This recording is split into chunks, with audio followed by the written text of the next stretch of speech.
अस्सलाम वालेकुम नाज़रीन, अवामी आवाज़ टीवी जे समूरनि ॾिसंदड़नि खे अॼु दिलि जी गहराइनि सां ईद मुबारक। थर पारकर ज़िले में जेका थर पारकर ज़िलो हिन वक़्तु मुश्किलातनि खे मुंहुं ॾिए पियो।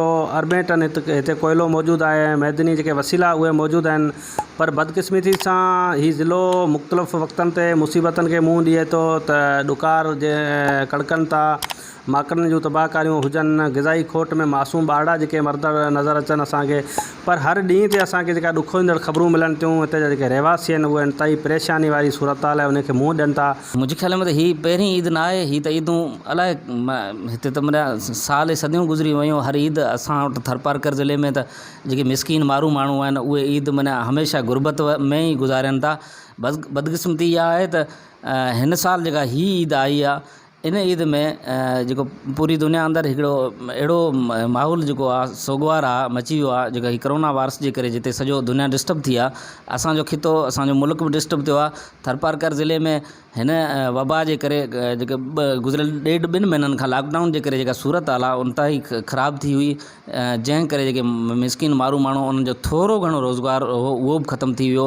जंहिं सबबु आउं सम्झां थो त माना हीअ ईद आहे उहा हीअं सम्झो त ईद ई आहे, पर हिन ते कंहिं घर में ख़ुशी न आहे। जीअं त गुज़िरियल 2-2.5 महीननि खां जेको लॉकडाउन वारी सूरत रही आहे, उन में हीअ जेको ईद असीं मल्हाए रहिया आहियूं बिल्कुलु सादगी सां मल्हाए रहिया आहियूं। छो त हिन में असांजे जेके माण्हू आहिनि उन्हनि वटि रोज़गार जा ज़रिया बंदि थी विया आहिनि, उन्हनि जूं दिहाड़ियूं बंदि थी वियूं आहिनि, ऐं उन्हनि जो जेको ॿियो उन्हनि जो गुज़र सफ़र जेको उनजो हो माल मतारे थो, उन्हनि जो हीअ पीढ़ियूं बंदि थी वियूं आहिनि। उन्हनि जे करे हुननि जी जेको रोज़मर्रा जी ज़िंदगी गुज़ारण वारो जेको ज़रियो हो उहो ई बंदि थी वियो। सिर्फ़ु माण्हू पंहिंजे अटे भते ऐं पेट पालण जे करे आहिनि, बाक़ी कोई ख़ुशी न आहे हिन ईद में। ईद जे ॾींहुं अॼु इलाही तकलीफ़ थिए थी, ख़ुशूसन जॾहिं ॿार मोहल्ले में वञणु थींदो आहे ऐं उहे ॿार जिन खे पुराणा कपिड़ा बग़ैर प्रेस थियल जे फाटल टुटल कपिड़ा ॾिसी करे इलाही दिलि में तकलीफ़ थिए थी त ही उहे ॿार जिन जा वालिदीन कारोबार कंदा हुया ऐं उनजो कारोबार हिन लॉकडाउन जे करे मुतासिर थियो।